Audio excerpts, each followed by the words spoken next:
to Your Comment Matters. I'm your host, Carol Love, and today's video is going to be coming from WLOS News 13.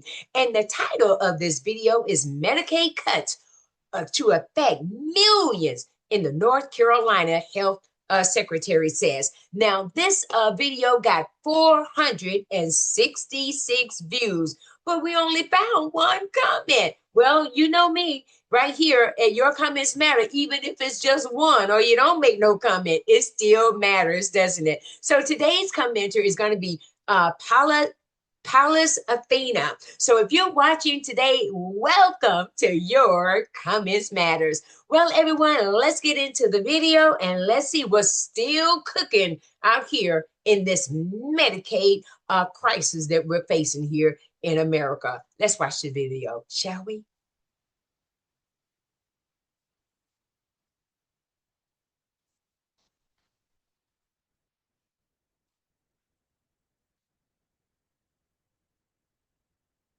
North Carolina's Health and Human Services Secretary writes an open letter warning of potential cuts for millions of North Carolinians and cuts to providers with looming Medicaid cuts. News 13's Kimberly King is live in Hendersonville, where she talked with the director of the free clinic that is located there.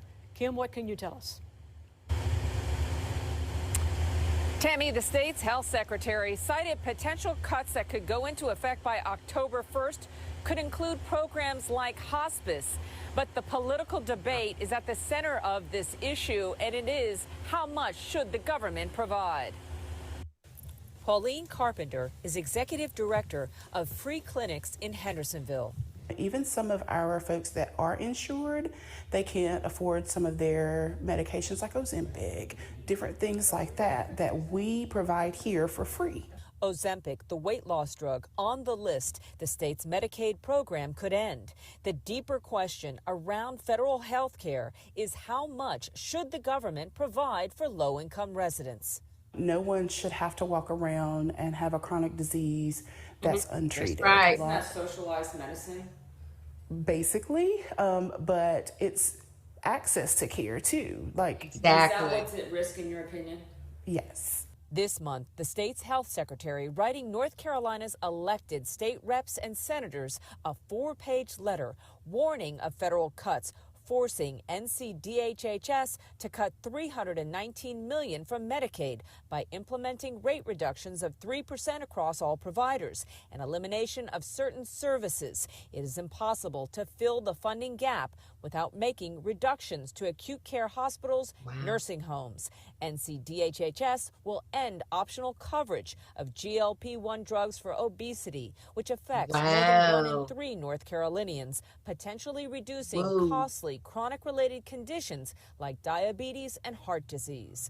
On top of medical cuts, the director of the area's medical society says we worry about families having to choose between housing, food, and care, and hope the cuts don't cause hospitals to close. A UNC study states Angel Hospital in Franklin and Blue Ridge Hospital in Spruce Pine may both be at risk. The state's healthcare association says Trump's big, beautiful bill could cut up to $50 billion in Medicaid funding to the state over the next decade. Oh, they clapping, y'all. Oh, they clapping. We had an uptick after the hurricane. Since January, we have seen all that money. 200 new neighbors come through our door.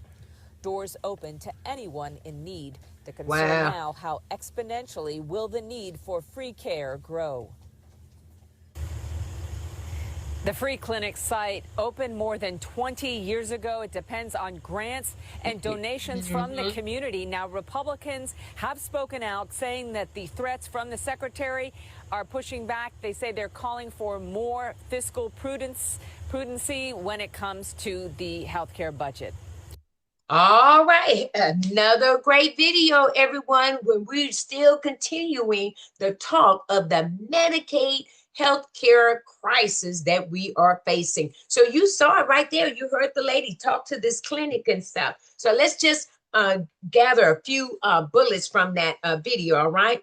So she spoke about that there's going to be cuts to the providers, like that free clinic that we saw, the lady that spoke about that, and like people that's getting hospice care, there are going to be cuts to that. And then they were saying that that no one should walk around without care. Everyone should have the opportunity to receive care. And we're talking about the legals, right? Not the illegals. You know, get here legally and you can receive the care and all the other amenities that this country has to offer, but not for the illegals. It's for the legals. Let's get that, everyone. Let's get that straight. Okay. All right. And so they also said that there's going to be $319 million to be cut in North Carolina. 50 billion is going to be cut in the next 10 years. Yeah, that's a lot of money. So people are going to have to choose between food, housing, and their health care. So there it is right there, isn't it? There are some big choices going on in this Medicaid crisis today. Well, everyone, we saw the video and now we want to hear the commenters. What do they have to say? What do you have to say?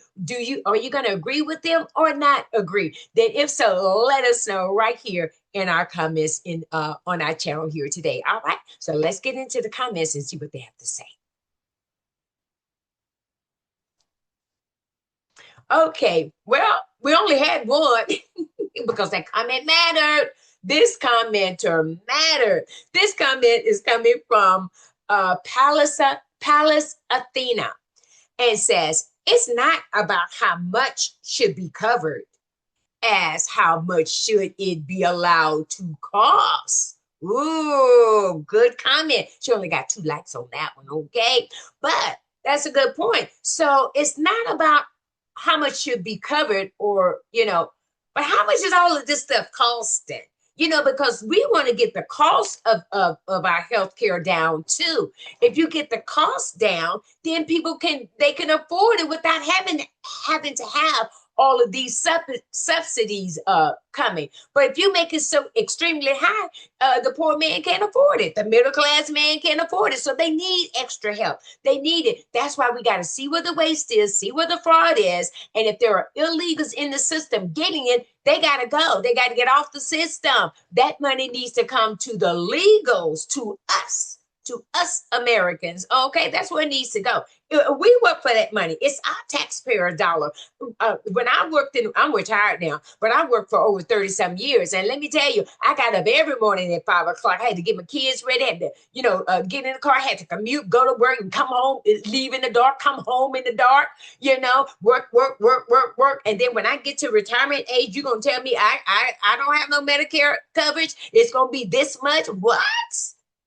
My premium's gonna be this amount. No, no. Go in, get out the waste, get out the fraud. Okay. So you can have a healthcare system for the legals. Okay. If you're here in America and you're illegal, then you better get around and making yourself legal so you can have the benefits that we legals enjoy as well, if we ever get them. Okay. All right, everyone, that's going to do it for the show today. We want to give a shout out to Palace Athena. We only had the one comment today, but even though your comment matters, so we appreciate your comment. All right. Okay, then, everyone, that's going to do it. And we are going to see you on the next video. Thank you for watching, liking, sharing, commenting, and subscribing to Your Comments Matters, because they do. Your comments matters. That's why you make them. And then somebody else read it and say, hey, I like what he or she said. Hey, let me give you a like on that. See, a lot of us can't express ourselves in a written form, but when we read what someone else said, they wrote exactly what we could have been thinking. All right, then, everyone, that's going to do it for us. See you on the next video. Take care.